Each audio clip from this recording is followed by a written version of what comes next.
With the amount of releases recently here by BYD PH, it's about time that they slated an entry-level model here in their lineup. Now, this is the 2024 BYD Seagull, and this is set to be the best in class. And first, I would like to thank everyone here at BYD Philippines for the embargo shoot of this vehicle here once again at Evo City by Ayala Land. And I did another embargo shoot here too with BYD PH with DC Lion 6 DMI. Check it out on my channel. Now, this time we have a full electric vehicle, and once again, one of the entry-level models by BYD Philippines. More on the prices later on. And first impressions with the looks at this, it looks so striking yet so cute at the same time. And yes, this is not a crossover. What we get here is a fully fledged electric vehicle hatchback, which is a bit more refreshing since with the amount of crossovers recently. You get LED lights all around, and haven't seen this in a long time too. You only get a single wiper. The ground clearance is pretty decent at 150 millimeters, 16-inch alloy wheels all around, and as well disc brakes, which is I think a first too in this segment. On the side profile, it's as cute as ever. You don't get LED repeaters on the side mirrors, but you get an NFC card placement here on the left side only. Cladding all around, but it does help since it's a bit of a stormy day once again. And there's a nice BYD blade battery insignia, and you get nice diamond patterns here on the C-pillar, which kind of gives it a little bit more of a floating roof design.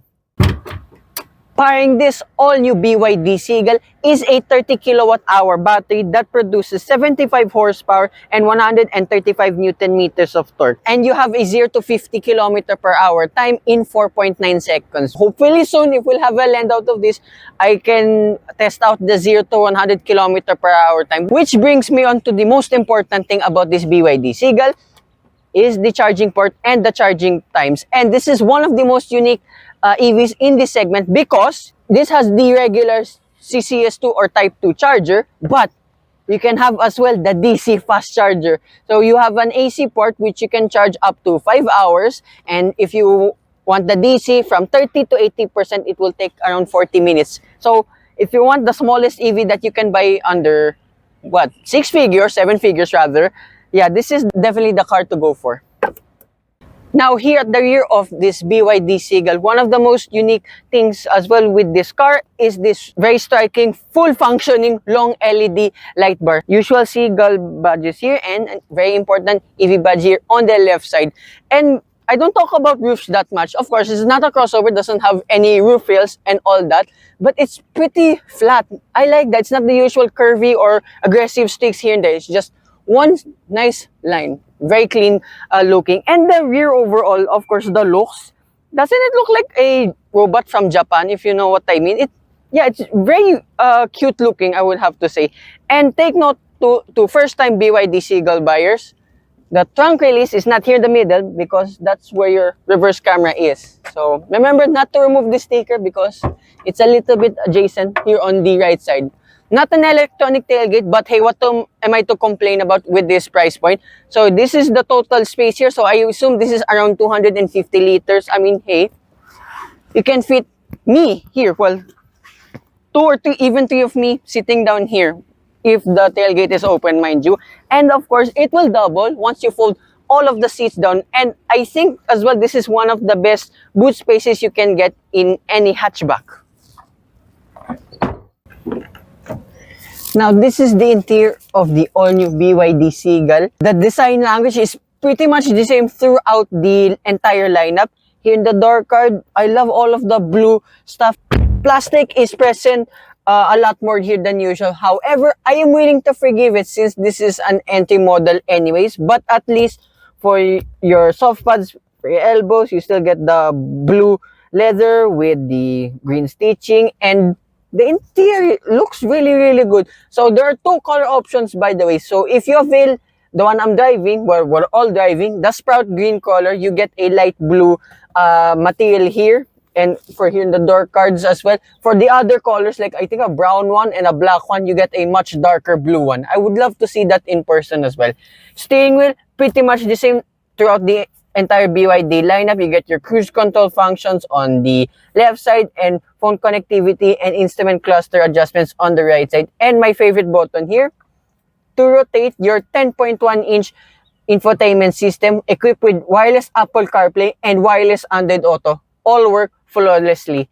And yes, it may be a bit smaller than the rest of the lineup. However, this is BYD's signature cake ever since. And you have a 7-inch digital instrument cluster that displays a few information only, but at least all of the important stuff like for your range, your kilowatt hour per 100 kilometer. And then here on the left side, you get your BYD design air conditioning vents, again with the blue leather here. But I like this texture. Again, it like what's present in the C-pillar. You get your diamond patterns here on either side of the dashboard. That's pretty unique. Yeah, it's plastic. Again, at least it makes up for the leather soft pads over here around that surrounds the entire dashboard, which is cool. And similar that like with the former entry model of BYD, the Dolphin, you get similar controls here for your gear shift, which toggles up and down. Simple as that. For your reverse camera as well, it's only that, but at least you get dynamic guidelines. And look at that, it's pretty smooth as well. And to put it to neutral, just hold it. Your park, by the way, is right here on the left side. Again, akin that of the Dolphin itself. Driving modes, what is this? Winter mode? I don't know why you need that. Auto hold function, climate control functions can be operated here or in the infotainment system itself too. Then your volume, yeah, this is for your volume knob, which is cool. Look at that. Where do you get this kind of quality for this price? Amazing what BYD have done here. Usual engine start stop button here, and then air conditioning vents once again. And best in class as well, you get a wireless charging pad. So you get wireless stuff all around, and with the pad itself, there is no better car that has this kind of equipment, and I'm not even done with that yet. So further down, you get a 12-volt socket, one USB-C port, a USB port, SD card slot, and your NFC card placement just down below with a much larger cubby space. 2 cup holders here, and as you can see, there's a line here for the what's supposed to be a center console box, but that's it. It doesn't open whatsoever. At least, but for your elbows, it's pretty much leveled like that once in the door card as well, which is cool. Now back here, which is BYD's main signature, the 10.1-inch infotainment system. You get onboard navigation, Spotify. You can activate the camera here without engaging this to reverse gear. You get your smart charging functions, just in case you want to schedule a charging time at home if needed. Oh yeah, by the way too, once you purchase a BYD Seagull, this comes as free with a 7 kilowatt wall charger, which is pretty cool. Albums here, I think, for an onboard dashcam if needed. User manual, I assume how to operate this thing. For this price point, these are all of the safety features.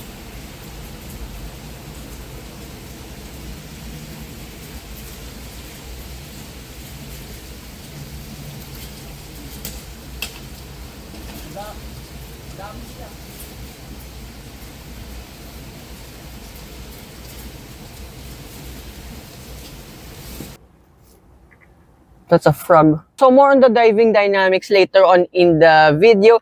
And a bit weird, this has cruise control, which I'm very happy, but it says ADAS over here. Maybe it's just for other variants that are not yet available here in the Philippines. We will know in the future. At least your driving modes is not buried here in the infotainment system. It's with this toggle switch. So you have 3 modes only: Eco, Normal, and Sport mode. So more on that later on. And one of my favorite and most unexpected things here with this BYD Seagull, you get sport bucket style seats. Amazing. I mean, the bolstering so-so, but despite the design of it, I've driven this for almost 2 hours already around here in Evo City, Ayala Land.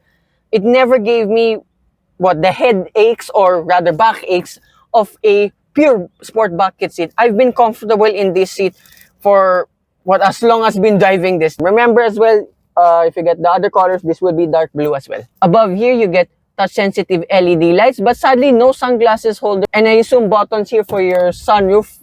I'm not sure. I've not researched on this car. This is the only one we get here so far in the Philippines. And at least it makes up for it. You get visor with a vanity mirror and LED light. How about that? Not any hatchback in this segment has this feature with the LED lights. Sadly, they don't extend, but look at that. Look how thick this is. Right.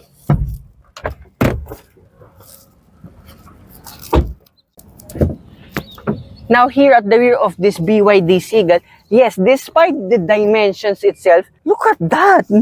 So this is my normal diving position, and headroom is not hampered whatsoever despite the bit of a sloping roof design. And call me crazy, this is one of the more spacious hatchbacks in terms of both the EV and combustion vehicle segment. This is amazing. In the door card, pretty much the same like the ones in front. However, you get a much larger leather pad here, so it's a little bit more premium feeling here on the door card at the rear. Map pockets on either side, and here in the middle, as you can see, that's your only toy, but at least you have a very, very large cubby space. And it says in the brochures, by the time you guys are watching this, strictly a 4-seater. I mean, yeah, look at the seats. It's designed to be a 4-seater. But in case you want to carry someone in the middle, yeah, a 3 or even 4 of my size can be safe here in the back. Sadly, no central armrest here whatsoever, and yeah, there's no blue leather accents here on the seat, and 2 isofix anchor points on either side, grab handles, coat hangers as well, and you get 4 airbags, another best in the segment. And being an EV, no transmission tunnel as well. This is much better than I once expected with this BYD Seagull. So we're on a roll with this vehicle at the moment, and we're not even done yet. Let's see how this drives. Like with most BYD vehicles, well, with electric car vehicles in general, silencio. Okay, just put it in drive and let's go. Don't worry, I'm not doing a full ASMR video, but you get the point. And why not? Okay, it's not the fastest thing in the world, but once you get up to speed, you get there in no time. Like already almost the national speed limit. I would promise you guys I'll do an acceleration test of this soon once I've been given a proper layout of this vehicle. And yeah, as you can see on video, my first impressions when I drove this way earlier, whee! This handles like a freaking go-kart. I love it. And one of the most unique things with this BYD Seagull, this is one of the tightest turning radius I've ever encountered in a vehicle. Like with this stick I'm showing you now, it's one of the tightest streets here in Ibu City by Ayala. And I was able to do a successful 3-point turn. I was not even able to do that with the BYD Seagull a couple months ago. Being an urban electric vehicle, and if you want to take it out to the twisties, expect a lot of fun. Whoa! And that is just eco mode. And another thing I've noticed with this BYD Seagull, there's a lot of heft with the throttle rather than the brake pedal itself. Well, to put it in perspective, this has a lot of force feedback with the throttle. So I tried using eco, normal, and sport mode. It feels the same throughout. I don't know why. Maybe that's something to do with the regenerative braking. And speaking of, this is standard. Nothing at all. Demonstration purposes only. I'm alone here. Then accelerate. Then we put it to high. It doesn't stop as fast as I expected. However, the high feels like more that of a level 2 than a level 3. I don't mind that whatsoever since, yeah, mostly you're gonna drive this on the city, and of course I want to be in full control of the brake pedal itself. And speaking of, yeah, it's maybe a high bite, but you stop on a dime and this thing is wicked to drive. Whee! Sport mode. Whoa! This thing is surprisingly peppy. It's not as fast, of course, like that of the beloved Han, but something attainable for me at this price point. I see no better car. This is Lite. I've never considered a BYD something small and as an urban cruiser. This thing is one of the best small electric cars I've ever driven, and probably car of the year too. Yeah, this is how good this Seagull is. And even when you drive this and trash this around in the twisties, yeah, there's a little bit of body lean here and there. However, I don't mind it. It feels still planted despite on small wheels and tires as well. Ironically, this is the biggest ones too in this segment. Whee! So remember, you have a 30 kilowatt hour battery capacity, 75 horsepower, and 135 Newton meters of torque. Despite me trashing this around the whole day, I started with 60% around 1 p.m. and it is now 3:30 p.m. almost continuous driving, and I've been driving this and left this on during my entire shoot. Still have 53% and 132 kilometers of range. That's That's pretty decent for a nice small city car. Right, that's sport mode. But for me, as a day-to-day driver, normal, that's normal mode. There's just a slight delay only, but that will be the perfect mode, and as well that will further increase your range. However, if you have a lot of patience, this is eco mode, and you can feel a little bit more regen braking happening than if you floor it now. Yeah, there's a lot more delay than usual, but the torque feel is still pretty constant throughout the driving modes itself. That's what I like with this BYD Seagull. Usually, hatchbacks in this segment tend to be what? The most fun to drive, even though you don't have all of the horsepower in the world. And it goes to say, it's fun to drive a slow car fast. I agree with this one, but being an EV, it has a little bit more pep than usual. Oh yeah, unique too with this BYD. I just realized, since we're driving around high speed already, there is no pumped-in audio. I liked it. This is a natural sound. Of course, you can hear a lot of raindrops here and there. It still sounds so pleasant here in the cabin. One thing to take note of, however, I'm willing to forgive it because, as I said, this is a budget city car, electric city car to be exact. I'll notice a lot of sound in the wheel arches if you go over a puddle. I'm just trying to look for one at the moment. So the NVH, being honest, is not as good as a Dolphin, but it's better than most hatchbacks out there. Alright, here's the puddle. Let's go a bit at speeds. There, you hear a lot of echoes on wherever you're hitting the puddle, but I don't see it as a bad thing. And the ride as well, by the way, this is such a light car despite being an EV. The ride is composed, is balanced, the suspension, the dampening is all perfectly balanced.